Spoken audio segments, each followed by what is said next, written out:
আজকের পর থেকে রংপুরের ছাত্রদল নামে কোনো শব্দ থাকবে না ইনশাআল্লাহ।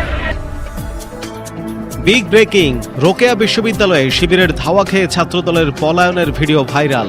ছাত্রলীগের উস্কানিতে বেরোবি ছাত্রদল শিবিরের এই সংঘর্ষ। বেরিয়ে এলো ঢাবির শহীদুল্লাহ হলের শিবির নেতার রুমের সমকামিতার ঘটনার আসল রহস্য। জোর করে স্বীকারোক্তি ভিডিও ধারণের অভিযোগ। আধুনিক শিক্ষায় ইসলামিক মূল্যবোধের ঘাটতি রয়েছে বলেছেন সেনা প্রধান। ইসলামী বিভিন্ন সিদ্ধান্ত নিয়ে প্রশংসায় ভাসছেন ওয়াকারুজ্জামান। 8 থেকে 10 ঘন্টা বিদ্যুৎ থাকে না, তবুও 2800 টাকার বিল এবার আসলো 6736 টাকা। গ্রাহকের মাথায় হাত। এদিকে অতিরিক্ত বিদ্যুৎ বিল অপপ্রচার বলে সমালোচনার মুখে বিদ্যুৎ বিভাগ। বিস্তারিত জানতে ভিডিওটিতে লাইক দিয়ে না টেনে শেষ পর্যন্ত দেখুন। রংপুর বেগম রোকেয়া বিশ্ববিদ্যালয়ে বেরোবি জুলাই অভ্যুত্থান দিবস উপলক্ষে শিবিরের জুলুমের বিরুদ্ধে জুলাই আয়োজিত আলোকচিত্র প্রদর্শনী নিয়ে ছাত্রদলের সঙ্গে শিবিরের দফায় দফায় সংঘর্ষ হয়েছে। প্রদর্শনীতে জুডিশিয়াল কিলিং শিরোনামে জামায়াত ও বিএনপির 6 নেতার ছবি সংবলিত একটি ব্যানারকে কেন্দ্র করে এই সংঘর্ষের সূত্রপাত হয়। বিশ্ববিদ্যালয়ের প্রক্টর বলছেন, ছাত্রলীগের উস্কানিতে এই ধরনের ঘটনা ঘটেছে। সোমবার সন্ধ্যার পর থেকে এই সংঘর্ষ শুরু হয়, কয়েক দফায় চলে। সংঘর্ষে আহতদের মধ্যে রয়েছেন শাখা ছাত্রদলের সহসভাপতি আশিক, ছাত্রশিবির সমর্থিত বেরোবি শিক্ষার্থী পরিষদের জিএস পদপ্রার্থী মেহেদী হাসান এবং শাখা ছাত্র শিবিরের সাবেক সভাপতি সোহেল রানা। ছাত্রশিবির নেতাদের অভিযোগ, সন্ধ্যার পর প্রদর্শনী স্থলে গিয়ে ছাত্রদলের নেতা কর্মীরা যুদ্ধাপরাধের অভিযোগে দণ্ডিত জামায়াতের 5 নেতা ও বিএনপির এক নেতা বিচারিক হত্যাকাণ্ডের শিকার উল্লেখ করা ব্যানার সরিয়ে নিতে বলে। এ নিয়ে দুপক্ষের মধ্যে বাকবিতণ্ডার এক পর্যায়ে সংঘর্ষের সূত্রপাত হয়। এ সময় উভয় পক্ষের নেতা কর্মীরা বিভিন্ন দেশীয় অস্ত্র সজ্জিত হয়ে ধাওয়া পাল্টা ধাওয়া জড়িয়ে পড়ে। শিবিরের দাবি, এক পর্যায়ে ছাত্রদলের নেতা কর্মীরা স্ট্যাম্প দিয়ে শিবির নেতা মেহেদী হাসান সহ কয়েকজনকে মারধর করে। ঘটনার পর বিশ্ববিদ্যালয়ের স্বাধীনতা স্মারক মাঠে প্রদর্শনী স্থলের সামনে শিবিরের নেতাকর্মীরা অবস্থান নেয়। অন্যদিকে মূল ফটকের সামনে অবস্থান নেয় ছাত্রদলের নেতাকর্মীরা। এ সময় উভয় পক্ষ পাল্টাপাল্টি স্লোগান দিতে থাকে। পরিস্থিতি নিয়ন্ত্রণে আনতে বিশ্ববিদ্যালয়ের প্রক্টর ডক্টর ফেরদৌস রহমান ঘটনাস্থলে গিয়ে ছাত্রদল ও শিবিরের নেতাকর্মীদের শান্ত করার চেষ্টা করেন। এ সময় উত্তেজনা আরও তীব্র হয়ে ওঠে। উভয় পক্ষের নেতাকর্মীরা রংপুর ঢাকা মহাসড়কে অবস্থান নিয়ে অর্ধ কিলোমিটার এলাকা জুড়ে সংঘর্ষে লিপ্ত হয়ে যান চলাচল প্রায় 3 ঘন্টা বন্ধ থাকে। ফলে ঢাকার সঙ্গে কুড়িগ্রাম ও লালমনিরহাট জেলার সড়কে যোগাযোগ বন্ধ হয়ে যায়। এতে শত শত যানবাহন আটকা পড়ে। শিবিরের সভাপতি আব্দুর রাকিব বলেন, প্রশাসনের অনুমতি নিয়ে আমরা একটি প্রোগ্রাম আয়োজন করেছি। সেখানকার একটি ব্যানার নিয়ে ছাত্রদল আপত্তি করে। তারা প্রশাসনকে না জানিয়ে কর্মসূচি ভণ্ডুল করতে আসে এবং আমাদের উপর আক্রমণ করে। সবকিছু সমাধান করার চেষ্টা করেছে, কিন্তু যদি কোনো কিছু ঘটে তার দায় ছাত্রদলকে নিতে হবে। বেরোবি শাখা ছাত্রদলের সাধারণ সম্পাদক মোহাম্মদ ইয়ামিন অভিযোগ করে বলেন, ছাত্র শিবিরের কর্মসূচিতে যুদ্ধাপরাধের দায়ে দণ্ডিত জামায়াত নেতাদের ছবি সম্বলিত একটি ব্যানার টাঙানো হয়। ছাত্রদলের নেতাকর্মীরা সেই ব্যানার সরানোর দাবি জানালে শিবিরের পক্ষ থেকে হামলা করা হয়। এতে ছাত্রদলের সহ সভাপতি আশিকুর রহমান আহত হন। বিশ্ববিদ্যালয়ের প্রক্টর ডক্টর মোহাম্মদ ফেরদৌস রহমান বলেন, ছাত্র শিবিরের কর্মসূচিতে একটি ব্যানার নিয়ে আপত্তি তুলে ছাত্রদল, এ নিয়ে বাকবিতণ্ডা হয়। তিনি বলেন, ছাত্রলীগের উস্কানিতে এ ধরনের ঘটনা ঘটেছে। আমরা উভয় পক্ষের সঙ্গে বসে বিষয়টি সমাধান করব। সংঘর্ষ চলাকালে ঘটনাস্থলে উপস্থিত বিশ্ববিদ্যালয়ের উপাচার্য প্রফেসর ডক্টর মোহাম্মদ শওকত আলী বলেন, বিশ্ববিদ্যালয়ের প্রশাসন কোনো ধরনের সহিংসতাকে সমর্থন করে না। তিনি শিক্ষার্থীদের সহনশীলতা বজায় রেখে ক্যাম্পাসের শান্তিপূর্ণ পরিবেশ রক্ষার আহ্বান জানান এবং এই ঘটনার সুষ্ঠু তদন্তের আশ্বাস দেন। অন্যদিকে বেরিয়ে এলো ঢাবির শহীদুল্লাহ হলের শিবির নেতার রুমের সমকামিতার ঘটনার আসল রহস্য। জোর করে নেওয়া হয়েছে স্বীকারোক্তি।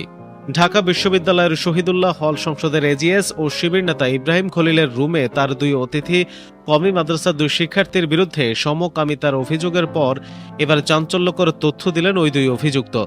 জোর করে হুমকি দিয়ে স্বীকারোক্তিমূলক ভিডিও ধারণের অভিযোগ উঠেছে এজিএসের রুমমেট ইউসুফ আরেফিন রুমেলের বিরুদ্ধে। অভিযুক্তদের একজন ফারহান ভুইয়া বলেন, হৃদরোগের চিকিৎসার জন্য তিনি বন্ধুকে নিয়ে ঢাকা এসেছিলেন এবং আত্মীয় ইব্রাহিম খলিলের কক্ষে রাত যাপন করেন। পরদিন সকালে ইব্রাহিম খলিল ক্লাসে চলে গেলে তারা কিছু সময় বাইরে ঘোরাঘুরি করে আবার কক্ষে ফিরে আসেন। ফারহানের ভাষ্য, তার বন্ধু আরমান গোসল শেষে খালি গায়ে ছিলেন। পরে দুজন জানালার পাশে বসে মোবাইলে নাটক দেখছিলেন। এ সময় ইউসুফ আরেফিন রুমেল কক্ষে প্রবেশ করে তাদের কার্যকলাপ নিয়ে প্রশ্ন তোলেন। তিনি অভিযোগ করেন রুমেল তাদের বারবার জিজ্ঞাসাবাদ করেন এবং সমকামিতার অভিযোগ স্বীকার করতে চাপ দেন। এক পর্যায়ে তিনি বলেন, আমরা ভুল করেছি, শয়তানের ধোঁকায় পড়েছি।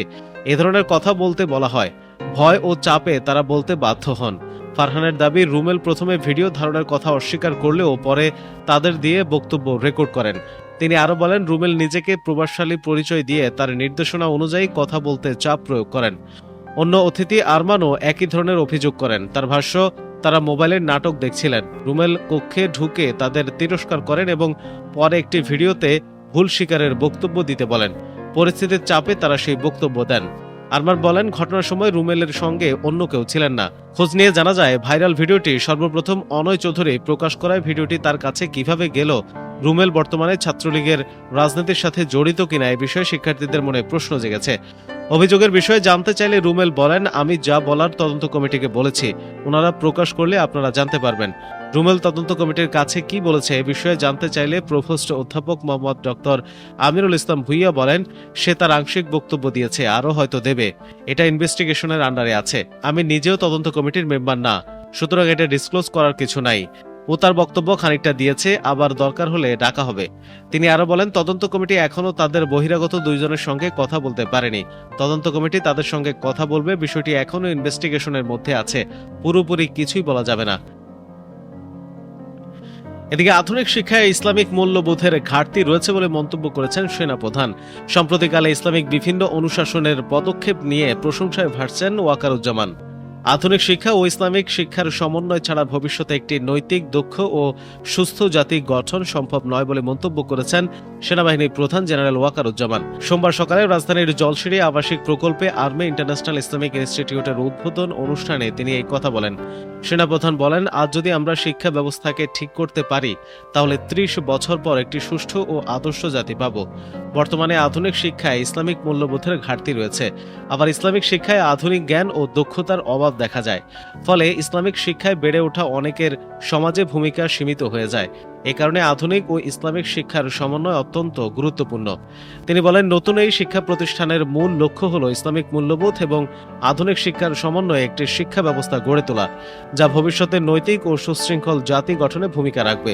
প্রতিষ্ঠানটির ইংরেজি মাধ্যম বিভাগ ক্যামব্রিজ কারিকুলাম অনুসরণ করে পরিচালিত হবে বলেও জানান সেনাপ্রধান।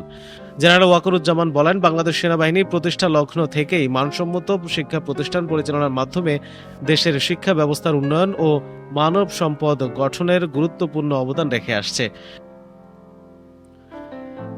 এদিকে ৮ থেকে ১০ ঘন্টা বিদ্যুৎ থাকে না, তবুও ২৮০০ টাকার বিল এবার এসেছে ৬,৭৩৬ টাকা। গ্রাহকের মাথায় হাত। গত জুলাই মাসে দেশের বিভিন্ন অঞ্চলের গ্রাহকদের বিদ্যুৎ বিল অস্বাভাবিকভাবে দ্বিগুণ বেশি এসেছে। এ নিয়ে তীব্র অসন্তোষ ও ক্ষোভ প্রকাশ করেছেন গ্রাহকরা। তীব্র লোডশেডিং এর মধ্যেও ঢাকা, রাজশাহী, রংপুর, বরিশাল, ময়মনসিংহ সহ দেশের বিভিন্ন এলাকা থেকে এই ভৌতিক বিলের অভিযোগ এসেছে। গ্রাহকরা বলছেন, জুন মাসের মতো জুলাইয়েও সমপরিমাণ বিদ্যুৎ ব্যবহারের পরও দ্বিগুণ বিল পেয়েছেন। দিনরাত ১০ থেকে ১২ ঘন্টা বিদ্যুৎ না থাকার পরও কিভাবে বিল এত বাড়ে তা নিয়ে গ্রাহকরা ক্ষুব্ধ। কেউ কেউ বলছেন, অনেক এলাকায় মিটার রিডাররা সরাসরি বাড়িতে না গিয়ে অনুমানের ভিত্তিতে বিল তৈরি করছেন। এদিকে অতিরিক্ত বিদ্যুৎ বিল অপপ্রচার বলে সমালোচনার মুখে বিদ্যুৎ বিভাগ। বিদ্যুতের অতিরিক্ত বিল আসা নিয়ে অপপ্রচার চালানো হচ্ছে বলে সমালোচনার মুখে পড়েছে বিদ্যুৎ বিভাগ। সোমবার রাতে ফেসবুকে এই সংক্রান্ত একটি পোস্ট দেয় সংস্থাটি। বিদ্যুৎ বিভাগের ভেরিফাইড ফেসবুক পেজে দেওয়া পোস্টের টাইটেল দেওয়া হয়, অতিরিক্ত বিদ্যুৎ বিলের অভিযোগের বিষয়ে বিদ্যুৎ বিভাগের স্পষ্টীকরণ। পোস্টের মন্তব্যের ঘরে শিশির রায় নামে একজন লেখেন, লাস্ট লাইনে কি হুমকি দিল নাকি স্পষ্টকরণ করলো। শিমুল মাহমুদ লেখেন, কমেন্ট করা অবস্থায় কারেন্ট চলে গেল। বিদ্যুৎ বিভাগের পোস্টে বলা হয়, সম্প্রতি অতিরিক্ত বিদ্যুৎ বিল নিয়ে কিছু ব্যক্তি বা গোষ্ঠী কর্তৃক অপপ্রচার চালানো হচ্ছে। বিদ্যুৎ বিভাগ এর তীব্র প্রতিবাদ জানাচ্ছে। ইতিমধ্যে অতিরিক্ত বিদ্যুৎ বিল সংক্রান্ত যে সকল অভিযোগ পাওয়া গিয়েছে তা বিদ্যুৎ বিভাগ ও বিতরণ সংস্থা সমূহ কর্তৃক সমাধান করা হয়েছে। সুতরাং এই বিষয়ে কোনো প্রকার অপপ্রচার বা বিভ্রান্তি ছড়ানোর সুযোগ নেই। আরও বলা হয়, তবে কোনো গ্রাহকের অতিরিক্ত বিদ্যুৎ বিল বিষয়ে কোনো অভিযোগ থাকলে প্রমাণ সহ সংশ্লিষ্ট কর্তৃপক্ষের নিকট আবেদন করলে সে বিষয়ে অবশ্যই কার্যকর ব্যবস্থা গ্রহণ করা হবে। সুতরাং এ বিষয়ে সংশ্লিষ্ট সকলকে আরও দায়িত্বশীল আচরণ করার জন্য অনুরোধ করা হলো। পোস্টের মন্তব্যের ঘরে মাহমুদ মারুফ নামে একজন লেখেন, পোস্ট দেওয়াতে আরও শিওর হয়ে গেলাম। মাহির ফয়সাল লেখেন, এক কাজ করেন, একটা পাবলিকলি ডিজেবল ড্যাশবোর্ড বানান, যেখানে সবার কমপ্লেইন দেখা যাবে, কতটুকু সমাধান করছেন দেখা যাবে, আর যাদের দ্বিগুণ এসেছে সবারটা সমাধান করে দেখান। শাহিনুর কবির রিয়াদ লেখেন, গণহারে অনেক মানুষ যখন একই অভিযোগ তোলেন তখন সেটাকে অপপ্রচার বলে চিহ্নিত করা সমস্যাজনক। এতে প্রকৃত ভুক্তভোগীদের অভিযোগও অবিশ্বাসযোগ্য মনে হতে পারে। প্রিয় দর্শক, এই নিউজগুলো সম্পর্কে আপনার মতামত দিতে ভিডিওটিতে লাইক দিয়ে নিচের কমেন্ট বক্সে লিখুন। প্রতিদিনের খবরাখবর সবার আগে পেতে নতুন বাংলাদেশ চ্যানেলটি সাবস্ক্রাইব করে পাশে থাকা বেল আইকনটি প্রেস করে রাখুন। ধন্যবাদ সবাইকে।